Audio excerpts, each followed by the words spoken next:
నా పేరు శాంత వైదేహి. నాకు ఆర్థరైటిస్ ప్రాబ్లం వచ్చింది. రొమటైడ్ ఆర్థరైటిస్ అన్నమాట. అది మరి ఇంకా మనిషిని లేవలేని పరిస్థితి. ప్రతి జాయింట్లోని విపరీతమైన పెయిన్, తర్వాత స్వెల్లింగ్ వచ్చేసి మంచం మీద ఒక 1 year అంతా అలాగే ఉన్నాను. నడవలేని పరిస్థితి అయిపోయింది. చేతులు ఏమి పట్టుకోలేకపోయాను. చేతి వేళ్ళు కూడా నొప్పులు వాచిపోయి చాలా చాలా చాలా ఇబ్బంది పడ్డాను. హోమియోపతి మెడిసిన్ వాడాను 2 years, అయినా కూడా తగ్గలేదు. ఇలాగ మా బ్రదర్ రామకృష్ణారావు అని ఉన్నాడు, తనేమో ఐపల్స్ ప్రిఫర్ చేశాడు. నువ్వు ఐపల్స్ వాడి చూడు, కనీసం ఒక 3 నెలలు వాడితే నీకే గుణం కనిపిస్తుంది అన్నాడు. నేను 6 months వాడాను. వాడిన తర్వాత అలాగ గ్రాడ్యువల్గా పెయిన్స్, స్వెల్లింగ్ తగ్గింది ఫస్ట్, తర్వాత పెయిన్స్ తగ్గాయి. అది ఒక 1 year వాడిన తర్వాత మళ్ళీ ఐ కేర్ వాడమని చెప్పాడు తమ్ముడు. ఐ కేర్ కూడా వాడాను. తర్వాత అయిపోయింది. ఇప్పుడు మళ్ళీ ఐపల్స్ వాడమని చెప్తున్నారు, వాడుతున్నాను.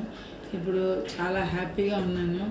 కుర్చీ పట్టుకుని నడిచే పరిస్థితిలో ఉన్నదాన్ని ఇప్పుడు నా పనులు, అన్ని పనులు నేను చేస్తున్నాను. ఎక్కువ దూరం నడవగలుగుతున్నాను, తర్వాత అన్ని పనులు చేసుకోగలుగుతున్నాను.